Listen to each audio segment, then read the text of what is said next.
नमस्कार, डेली 24 भारत देख रहे हैं आप। मैं हूं आपके साथ साहिल धुलिया।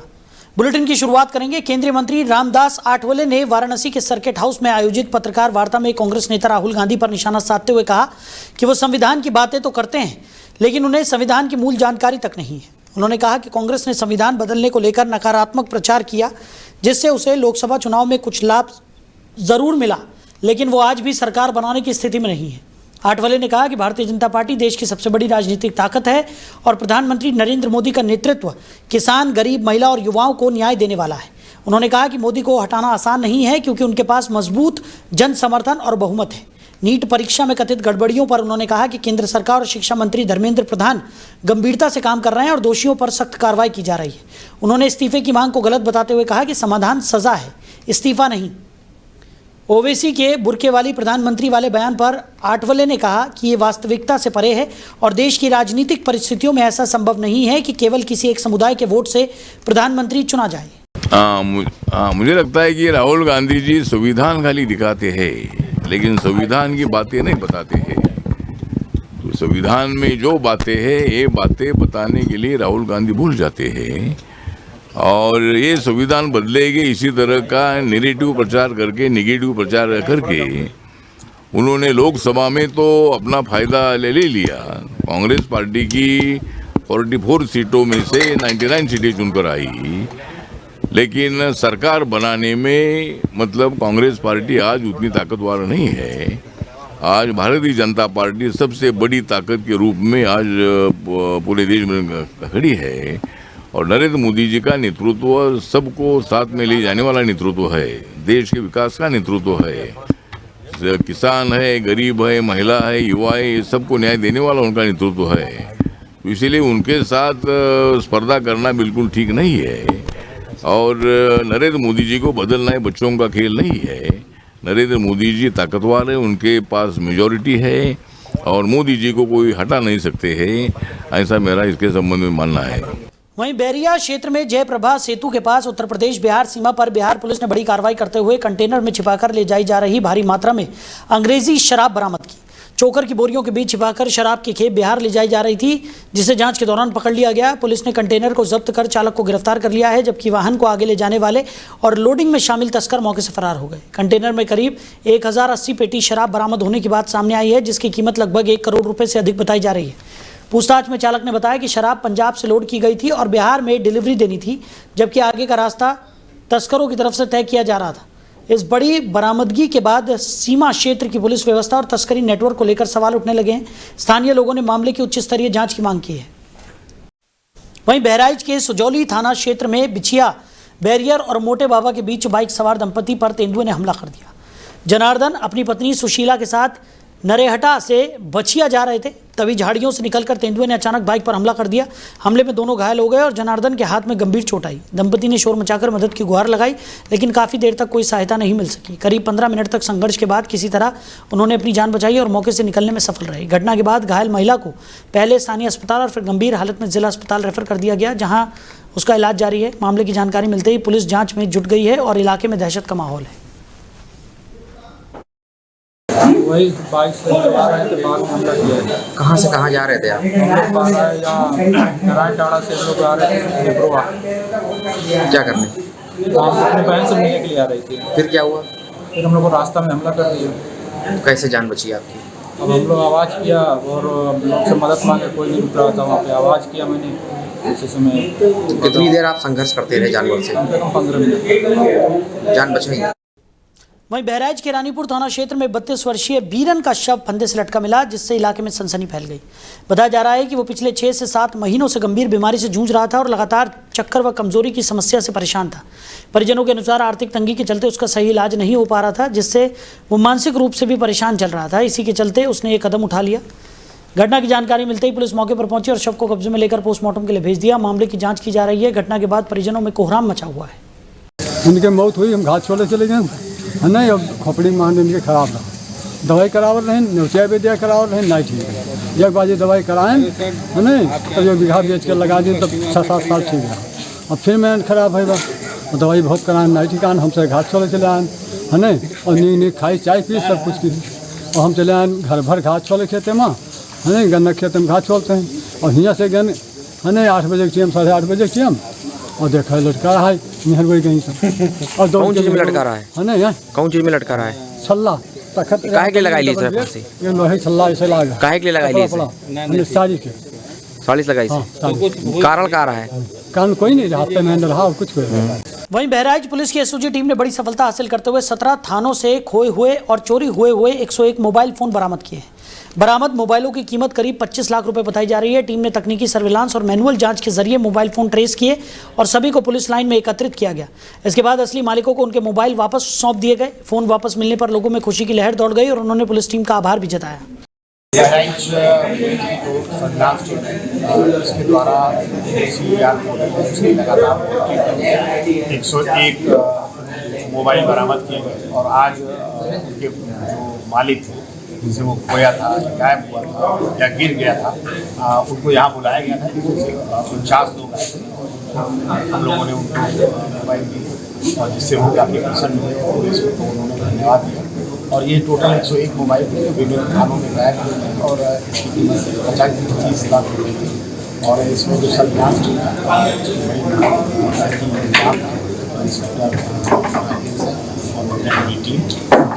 सर्विलांस उन्होंने बड़ा अच्छा काम किया और इससे मन में जो है वो पुलिस के प्रति विश्वास बनता है। खोया हुआ फोन मिल गए, इससे बड़ी खुशी की होती है। बहराइच सर्विलांस टीम इसके द्वारा CR मॉडल उसकी लगातार।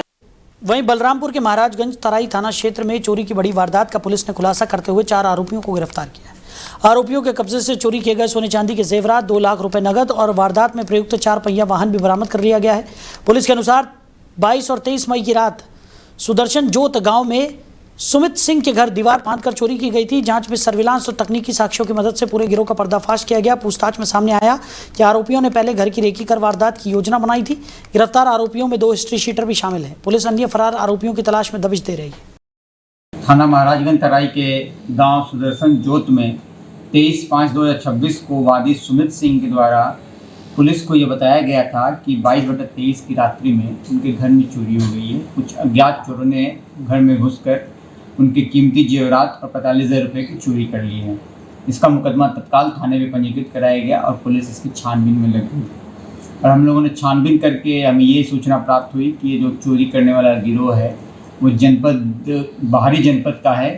ये बहराइच और खीरी के रहने वाले लोग हैं जिन्होंने यहाँ आके घटना कारित की है।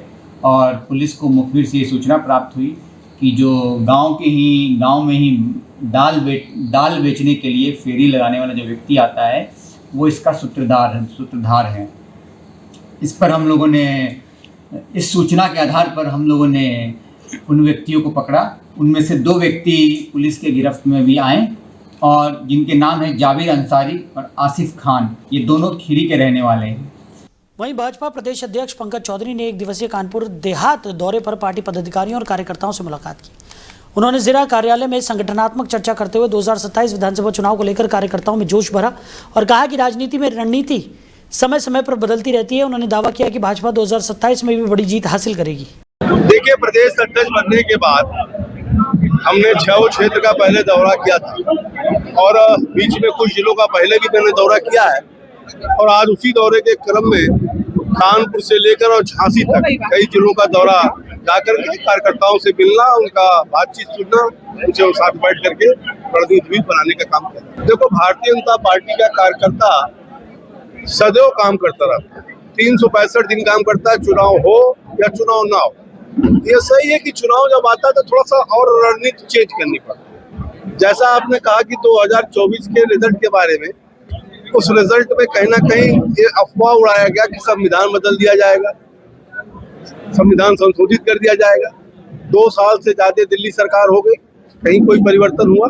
तो झूठ बोल करके राजनीति क्षणिक हो सकता है, तो दूरगामी नहीं चलता है। और आप देखें 2024 के बाद चाहे वो हरियाणा का चुनाव हो, चाहे वो दिल्ली का चुनाव हो, चाहे वो महाराष्ट्र का चुनाव हो, चाहे वो बिहार का चुनाव हो, और अभी हाल ही में बंगाल का 200 से ज्यादा 207 सीट भारतीय जनता पार्टी के कार्यकर्ताओं ने बंगाल जैसे प्रदेश में भी जीत का परचम लहराने का काम किया है। और मुझे पूरा विश्वास है कि अपने कार्यकर्ताओं के बल पर और जो 12 साल तक प्रधानमंत्री जी ने काम किया है और जो 10 साल तक योगी जी ने काम किया है, उन दोनों कार्यों के आधार पर उत्तर प्रदेश में 2017 से भी बड़ा बहुमत लेकर के हम चुनाव जीते।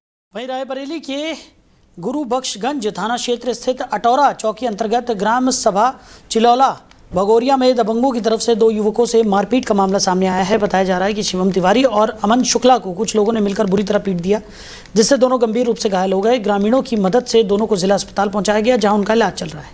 घटना के बाद इलाके में तनाव का माहौल है। पुलिस मामले की जाँच में जुटी हुई है। वहीं चित्रकूट के रामनगर में 2 जून को 10 वर्षीय अंकुल विश्वकर्मा की हत्या मामले में समाजवादी पार्टी का 9 सदस्यीय प्रतिनिधि मंडल पीड़ित परिवार से मिलने पहुंचा। प्रतिनिधि मंडल ने परिजनों से मिलकर घटना की जानकारी ली और न्याय दिलाने का भरोसा दिया। इस दौरान पूर्व मंत्री राम आश्रय विश्वकर्मा ने प्रशासनिक अधिकारियों से भी बातचीत कर मामले की जानकारी ली। उन्होंने पीड़ित परिवार के लिए सुरक्षा, 50 लाख रुपए मुआवजा, परिवार के एक सदस्य को नौकरी, आवास और आरोपियों पर सख्त कार्रवाई की मांग की। प्रतिनिधि मंडल ने मामले की सुनवाई फास्ट ट्रैक कोर्ट में कराने की भी मांग उठाई। सपा नेताओं ने सरकार और प्रशासन पर सवाल उठाते हुए पीड़ित परिवार को हर संभव मदद का आश्वासन दिया। इसमें अपडेट यही है कि जिस तरीके से यहाँ का चित्रकूट प्रशासन, ये लोग पीड़ित परिवार की कोई मदद नहीं कर रहे हैं। जैसा कि आप लोगों ने देखा कि जब पीड़ित परिवार सब लोग मिलके धरना देते हैं तो FIR हुआ। जब हम लोग फिर आके यहाँ धरना दिए तो केवल हम लोगों को चूरन देने के लिए एक नोटिस चस्पा की गई। अभी पीड़ित परिवार ने दिखाया, दूसरी नोटिस चस्पा की गई। तो ये लोग केवल और केवल मूर्ख बना रहे हैं और कार्यवाही के नाम पे कुछ नहीं कर रहे हैं। पीड़ित परिवार लगातार चिल्ला रहा है कि लगातार धमकी मिल रही है कि यहाँ पे CCTV लगवाइए, यहाँ पे परमानेंट हमें कोई व्यवस्था दीजिए। आर्थिक मदद के लिए भारतीय जनता पार्टी की सरकार जो है, ये जब पीड़ित समाज के लोग रहते हैं तो वहाँ पे न कोई कार्यवाही करेंगे और न कोई व्यवस्था करते हैं। समाजवादी पार्टी के राष्ट्रीय अध्यक्ष माननीय श्री अखिलेश यादव जी के निर्देश पर पार्टी का प्रतिनिधि मंडल इसमें समय यहाँ पर आया है। पार्टी के सभी लोग यहाँ बैठकर परिवार वालों से बात की। जो मृतक के पिता अशोक विश्वकर्मा से बात की और उनके फूफा जो है उमाकांत विश्वकर्मा से बात की। घटना ये बहुत जघन्य और बिना किसी कारण के आरोपी गोलू निषाद ने अंकुल विश्वकर्मा। वहीं गोंडा जिला महिला अस्पताल में अव्यवस्थाओं को लेकर मरीजों और तीमारदारों ने नाराजगी जताई है। भीषण गर्मी के बावजूद वार्डों में पंखों की पर्याप्त व्यवस्था न होने से लोगों को परेशानियों का सामना करना पड़ रहा है। तीमारदारों का आरोप है कि कई स्थानों पर पंखे बंद पड़े हैं, ये पर्याप्त संख्या में उपलब्ध नहीं है। इसके साथ ही अस्पताल परिसर में साफ सफाई की स्थिति भी खराब बताई जा रही है, जिससे संक्रमण फैलने की आशंका बढ़ गई है। लोगों ने अस्पताल प्रशासन से पंखों की व्यवस्था दुरुस्त करने और साफ सफाई पर विशेष ध्यान देने की मांग की है। हालांकि इस मामले में अस्पताल प्रशासन की ओर से कोई प्रतिक्रिया सामने नहीं आई है। आए हुए हैं, हमारी भाभी की डिलीवरी हुई है, लेकिन यहाँ कोई सुविधा है नहीं। इतनी गर्मी है कि हम लोग इतना परेशान हैं कि क्या बताएं। यहाँ AC तो छोड़िए, पंखा भी नहीं है। इतने प्रॉब्लम में हम लोग हैं। हमारे सारी लड़की खड़ी हुई है, लेकिन सबको गर्मी लग रही है। इतने परेशान है, बताइए ये सुविधा है महिला अस्पताल का? ये सरकारी हॉस्पिटल है, तभी तो यहाँ इंसान आना नहीं पसंद कर रहा है। कब से आप यहाँ पे हैं? कम से कम हो गया, मुझे यहाँ से 7 साढ़े 7 बजे आया हूँ मैं, और अभी तक इतनी गर्मी लग रही है कि एक पंखा देख लीजिए आप कहीं लगा हो। वहीं गोंडा के मनकापुर में RPF पोस्ट ने रेलवे संपत्ति चोरी के मामले का खुलासा करते हुए 5 युवकों को गिरफ्तार किया है, जबकि एक आरोपी मौके से फरार हो गया। ये कार्रवाई मनकापुर झिलाही रेलखंड पर सिग्नल केबल चोरी की सूचना के आधार पर की गई। RPF टीम ने मौके पर छापेमारी कर करीब 101 मीटर लंबी रेलवे सिग्नल केबल और एक स्विफ्ट डिजायर कार बरामद की। गिरफ्तार आरोपियों से पूछताछ में सामने आया है कि वो नशे और पैसों की जरूरत पूरी करने के लिए केबल चोरी कर रहे थे। पुलिस ने सभी आरोपियों के खिलाफ रेल संपत्ति अधिनियम के तहत केस दर्ज कर जांच शुरू कर दी है और फरार आरोपी की तलाश जारी है। वहीं अंबेडकर नगर के अकबरपुर कोतवाली क्षेत्र के मीरानपुर में मंदिर परिसर में कूड़ा फेंकने को लेकर 2 समुदायों के बीच विवाद हो गया। मामला बढ़ने पर तनाव की स्थिति बन गई। बताया जा रहा है कि आक्रोशित पक्ष के एक युवक ने तलवार निकालकर हमला करने की कोशिश की। हालांकि इस दौरान कोई बड़ी घटना या चोट नहीं हुई। सूचना मिलने पर पुलिस मौके पर पहुंची और स्थिति को नियंत्रित किया। पुलिस ने कार्रवाई करते हुए 2 आरोपियों को गिरफ्तार कर लिया और मामले की जाँच जारी है। वहीं अंबेडकर नगर में संदिग्ध परिस्थितियों में एक व्यक्ति की मौत के बाद ग्रामीणों में आक्रोश फैल गया। कार्रवाई से नाराज ग्रामीणों ने सम्मनपुर थाना क्षेत्र के बरियावन पट्टी मार्ग पर शव रखकर सड़क जाम कर दी। घटना के बाद मौके पर तनाव की स्थिति बन गई, जिसे देखते हुए भारी पुलिस बल तैनात किया गया। पुलिस लोगों को समझाने और स्थिति को नियंत्रित करने का प्रयास कर रही है। मामले की जांच जारी है। वहीं चित्रकूट जिले में शिवरामपुर, रमयापुर, कोहरी मार्ग की बदहाल स्थिति को लेकर ग्रामीणों में नाराजगी है। प्रधानमंत्री ग्रामीण सड़क योजना के तहत बनी ये सड़क पिछले कई वर्षों से जर्जर हालत में है और जगह जगह गड्ढों में तब्दील हो चुकी है। ग्रामीणों का कहना है कि इस मार्ग पर रोजाना छोटे बड़े हादसे हो रहे हैं। वहीं कई बार पशुओं की भी जान जा चुकी है और भारी वाहनों के पलटने की घटनाएं भी सामने आ चुकी हैं। स्थानीय लोगों ने आशंका जताई है कि बरसात के मौसम में स्थिति और भी गंभीर हो सकती है, जिससे बड़े हादसों का खतरा बढ़ जाएगा। ग्रामीणों ने प्रशासन से जल्द सड़क मरम्मत करने की मांग की है। ये कोहारी से शिवरामपुर तक रोड इसी तरह जो है पूर्ण रूप से जो है तो खराब है। 4 साल हो गए जी, जब से नो एंट्री लगी तब से जो है तो ट्रक वाले जो है तो इस रोड को पूरा ध्वस्त कर दिए। प्रधानमंत्री ग्रामीण योजना ये सड़क है। अच्छा, तो 4 साल से ये बनी नहीं है? नहीं, कोई नहीं, इसका कोई ध्यान ही नहीं कर रहा। अच्छा, तो जैसे यहाँ से श्रीरामपुर तक जाते हैं तो पूरी रोड में यही हाल है। अकेले आदमी जाना जो है तो दुर्लभ है। तो कोई बात ही नहीं है, बाइक निकलना मुश्किल है। अच्छा, 4 साल हो गए? 4 साल हो गए। किसके तहत बनी हुई रोड? ये प्रधानमंत्री ग्रामीण योजना सड़क है। अच्छा, तब से बन नहीं पा रही है? तब से कोई ख्याल ही नहीं है इसका। अच्छा, यहाँ पर कोई अधिकारी नहीं आते जैसे मुआयना करने देखने? जाते हैं, जाके देख जो कर सब चले गए, बस हो गया। अच्छा, इसको ध्यान नहीं दे रहे हैं? कोई नहीं ध्यान कर रहा है। नहीं से सांसद निकलते हैं, विधायक निकलते हैं, सब लोग निकलते हैं, आते जाते हैं तो किसी का कोई ध्यान नहीं कि इसका में किसी का कोई ध्यान है कि इसको रोड को बनवाएं या कुछ करें। तो इसमें घटनाएं भी होती होंगी? कई बार घटनाएं होती हैं, कई बार एक्सीडेंट हुए हैं, कई बार ट्रक पलटते हैं जी, जो तो वो करते हैं, जानवर मरते हैं, दबते हैं जी।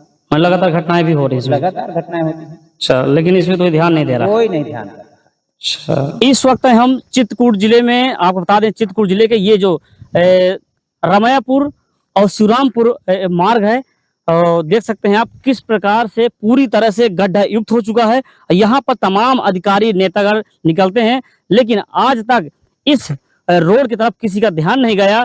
कई साल से ये रोड खराब पड़ी है। यहाँ पर अभी ग्रामीणों ने बताया, राहगीरों ने बताया कि यहाँ पर लगातार जो ट्रक निकलते हैं, पलट जाते हैं, तमाम पशुओं की मौत भी हो जाती है, उनके ऊपर गिर जाते हैं। कई ऐसी घटनाएं भी हो गई हैं जिससे लोग बुरी तरह से घायल हो जाते हैं। और अगर इसका ध्यान नहीं दिया गया तो आने वाले समय पर बड़ी दुर्घटना हो सकती है। यहाँ पर बड़ी बड़ी घटनाएं भी हो सकती हैं। तो कहीं ना कहीं ये देखने वाली बात है। और यहाँ पर देख सकते हैं जैसा कि सरकार का सपना है गड्ढा मुक्त सड़कें, लेकिन ये गड्ढा मुक्त की बात छोड़िए, ये पूरी तरह से गड्ढा युक्त सड़क है। सड़क का तो नाम निशान नहीं दिखाई दे रहा है, केवल गड्ढे ही गड्ढा इसमें दिखाई दे रहे हैं। तो इस पर ध्यान देने लायक है। और अगर नहीं ध्यान दिया गया तो आने वाले बरसात में यहाँ पर कोई ना कोई अनहोनी घटेगी, बड़ी घटना हो सकती है। एक बार कैमरामैन से कहना चाहेंगे, एक बार दिखाएं किस प्रकार से ये पूरी तरह से गड्ढा युक्त रोड बन गई है, देख सकते हैं। और यहाँ पर मेन समस्या बता गई, जब से नो एंट्री बंद हो गई है तो नो एंट्री बंद होने के चलते और भी बड़े बड़े गड्ढे इस पर हो गए हैं, देख सकते हैं। ये देखिए, तो बड़ी विडंबना है और बड़ी समस्याएं आएंगी इसमें। और अगर नहीं ध्यान दिया गया तो आने वाले समय पर यहाँ पर बहुत बड़ी घटना भी घट सकती है। तो इस पर जो यहाँ के नेता विधायक हैं, जो जिम्मेदार अधिकारी हैं, उनको ध्यान देना चाहिए। डेली 24 भारत के लिए चित्रकूट से दिनेश सिंह कुशवाहा। वहीं अमेठी के जगदीशपुर कोतवाली क्षेत्र के लोडियावा गांव में नेशनल हाईवे के पास 75 वर्षीय बुजुर्ग की गोली मारकर हत्या कर दी गई, जिससे इलाके में सनसनी फैल गई। बताया जा रहा है कि बुजुर्ग सुबह शौच के लिए घर से निकले थे, तभी अज्ञात बदमाशों ने उन पर हमला कर दिया। गंभीर हालत में परिजन उन्हें अस्पताल ले गए, जहां डॉक्टरों ने उन्हें मृत घोषित कर दिया। घटना की सूचना पर सीओ और कोतवाली पुलिस मौके पर पहुंची और शव को कब्जे में लेकर पोस्टमार्टम के लिए भेज दिया। पुलिस ने मामले की जाँच शुरू कर दी और आरोपियों की तलाश में जुट गई है। आज दिनांक 8/6/26 को 112 पर जितेंद्र कुमार द्विवेदी, गांव लोडियावा, थाना जगदीशपुर, जनपद अमेठी ने सूचना दिया कि आज सुबह जब शौच के लिए उनके ताऊ हीरालाल द्विवेदी बाहर गए थे तो उसी समय किसी अज्ञात व्यक्ति ने गोली मारकर उनकी हत्या कर दी है। इस सूचना पर तत्काल जगदीशपुर पुलिस द्वारा मौके पर पहुंचकर डेड बॉडी को कब्जे में लेकर पोस्टमार्टम के लिए भेजा गया तथा वादी से तहरीर प्राप्त कर आवश्यक वैधानिक कार्रवाई की जा रही है। हम तो घर पे सो रहे थे, उसके बाद पता चला मतलब दादा का एक्सीडेंट हो गया है, मम्मी हमारी बताई। तो हम लोग यहाँ आकर देखे तो पड़े थे, तो हम लोग गाड़ी में उठा कर रखे। बाद में जब हमारा छोटा भाई देखा तो यहाँ पे गोली 3-4 पड़ी थी, तो उसी में तब उनके शरीर में देखा गया तो एक सीने पे गोली लगी थी, एक सर पे लगी थी, एक कंधे पे लगी थी और शायद सर में गोली लगी। वहीं पीलीभीत के जहानाबाद कोतवाली क्षेत्र के गांव गनौरी बदी में दर्दनाक हादसे में पिता पुत्र की मौत हो गई। बताया जा रहा है कि बारात से लौटते समय बस 11,000 केवी बिजली लाइन के संपर्क में आ गई, जिससे करंट फैल गया और बस में सवार सज्जन खान और उनके पुत्र सुभान खान की मौके पर ही मौत हो गई। घटना के बाद इलाके में हड़कंप मच गया और परिजनों में कोहराम मच गया। सूचना पर पुलिस मौके पर पहुंची और दोनों शवों को पोस्टमार्टम के लिए भेज दिया। घटना से आक्रोशित ग्रामीणों ने सड़क पर प्रदर्शन करते हुए बिजली विभाग पर लापरवाही के आरोप लगाए। उनका कहना है कि कई बार तार हटाने की शिकायत की गई थी, लेकिन कोई कार्रवाई नहीं हुई। प्रशासनिक अधिकारियों ने मौके पर पहुंचकर ग्रामीणों को समझा बुझाकर शांत कराया और मामले की जांच शुरू कर दी। ये गांव गौनेरी बदी है। यहाँ से सुबह एक बारात गई थी। बारात जो बस से गई थी, अब बारात लौट के आई है। तो जो ड्राइवर हैं वो बारात को उतार के गांव में वापस जा रहे थे पीलीभीत, जो पीलीभीत के ही निवासी हैं ड्राइवर। तो उनकी यहाँ पे ससुराल है, तो उन्होंने अपने बेटे को और वो दोनों लोग जा रहे थे पीलीभीत तरफ। तो यहाँ पे बस लेकर आ रहे थे, तो रात में शायद बिजली के तार जो ऊपर हैं 11,000 की लाइन, वो उन्हें नहीं दिखी। वो तार बहुत ज़्यादा नीचे लटक रहे हैं, क्योंकि दोनों खंभों के बीच की दूरी बहुत अधिक है। इस कारण तार थोड़े नीचे लटक रहे हैं, तो बस से तार टच हुए और बस में करंट आ गया। हमारे यहाँ से एक शादी गई थी, शादी वो वहाँ पे गांव में पहुँचा के और बस को वापस ले जा रहे थे। उसमें एक पिता गाड़ी चला रहे थे, उनका लड़का कंडक्टर कर रहा था। तो यहाँ से लेके 1 किलोमीटर की लंबाई में सारे खंभे जो हैं टेढ़े हैं, तिरछे। इसकी काफ़ी बार शिकायत की गई है, लेकिन कोई भी सल्यूशन नहीं हुआ। किस चीज़ के खंभे हैं? ये बिजली के पोल हैं, 11,000 वाली लाइन है। तो उस पोल पे तार जो है बहुत नीचे हैं, उस पर बस टच हो गई। इस वजह से दोनों पिता और बेटे की मृत्यु हो गई। बस जो आई थी गनेरी बारात छोड़ने, और बारात छोड़ने के बाद में बैग होकर पीलीभीत जा रही थी। तो खंबे जो बिजली के तारों खंबे हैं वो बारिश। तो फिलहाल इस बुलेटिन में मेरे साथ इतना ही। आप बने रहिए। नमस्कार।